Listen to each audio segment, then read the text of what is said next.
9 semester 1. Selamat, Anda sekarang sudah menjadi kelas 9 SMP. Mari kita belajar tentang kewarganegaraan.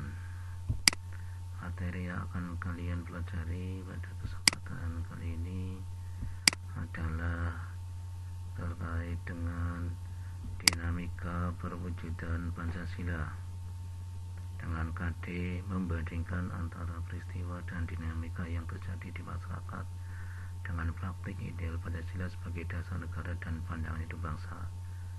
Masih ingatkah kalian makna Pancasila sebagai dasar negara dan pandangan hidup bangsa? Kalau sudah, mari kita lanjutkan ke materi berikutnya, yaitu tentang hakikat ideologi terbuka. Apa sih yang dimaksud dengan ideologi? Ideologi berasal dari dua kata, yaitu dari kata idea yang artinya gagasan, konsep, pengertian dasar dan cita-cita, serta kata logos yang berarti ilmu, sehingga ideologi bisa dikatakan secara harfiah adalah ilmu tentang pengertian-pengertian dasar. Selanjutnya kita akan lihat pengertian ideologi menurut para ahli. Menurut Suryanto Kuswoyo, ideologi adalah konsep pengetahuan dan nilai yang secara keseluruhan menjadi landasan bagi seseorang atau masyarakat untuk memahami jagat raya dan bumi seisinya, serta menentukan sikap dasar untuk mengolahnya.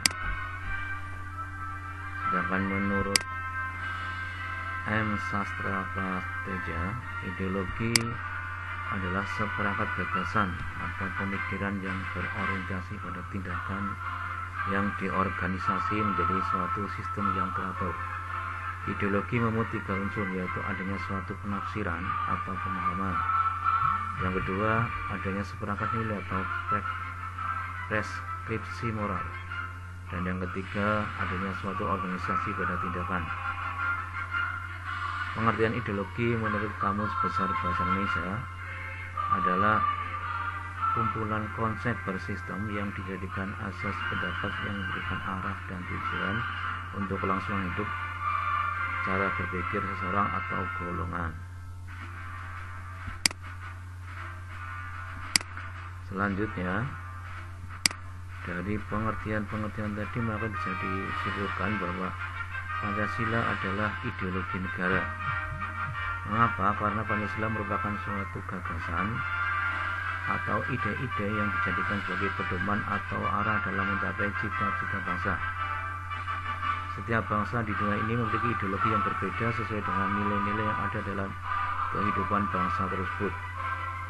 Pancasila sebagai ideologi negara mempunyai ciri khas atau identitas bangsa yang perlu dipertahankan dan terus dijadikan sebagai pedoman dalam menentukan arah dan tujuan yang diwujudkan dalam sikap dan perilaku bangsa Indonesia.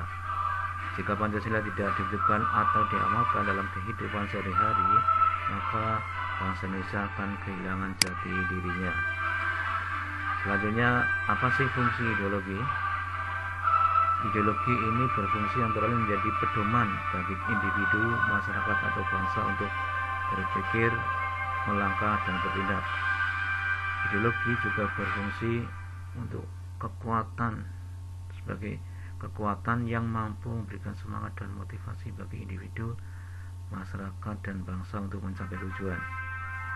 Ideologi juga berfungsi menjadi upaya dalam menghadapi berbagai persoalan masyarakat dan bangsa dalam segala aspek kehidupan. Nah, apakah Pancasila merupakan ideologi yang terbuka atau ideologi yang tertutup? Ideologi yang terbuka adalah ideologi yang bersifat terbuka dengan senantiasa mendorong terjadinya perkembangan pemikiran baru tentang ideologi tanpa harus kehilangan jati dirinya.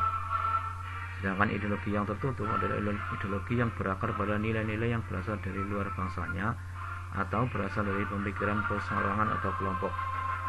Nah, ciri khas ideologi terbuka adalah nilai-nilai dan cita-citanya tidak dipaksakan dari luar, melainkan digali dan diambil dari kekayaan rohani, moral, budaya yang ada dalam masyarakat itu sendiri. Nah, dari hal tadi, bagaimana dengan ideologi Pancasila?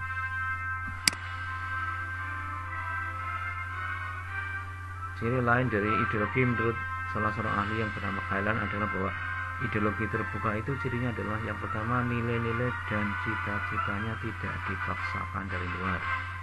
Yang kedua, nilai-nilai dan cita-cita digali dari kekayaan rohani, moral, dan budaya masyarakat itu sendiri. Dan yang ketiga, dasarnya adalah hasil musyawarah dan konsensus masyarakat.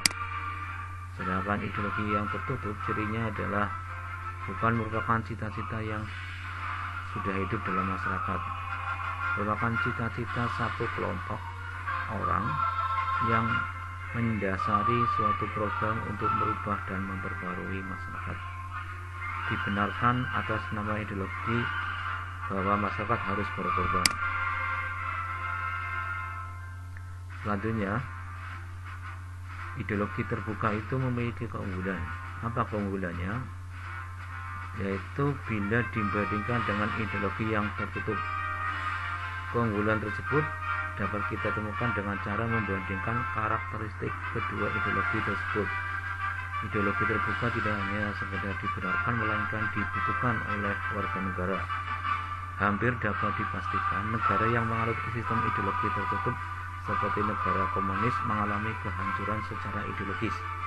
Dalam arti negara tersebut tidak mampu membendung desakan-desakan yang muncul baik dari dalam maupun dari luar negaranya, yang pada akhirnya ideologi tersebut ditinggalkan oleh masyarakatnya sendiri. Selanjutnya, kerjakanlah tugas mandiri kalian untuk mengetahui apakah materi yang tadi sudah kalian pelajari sudah dibahas belum.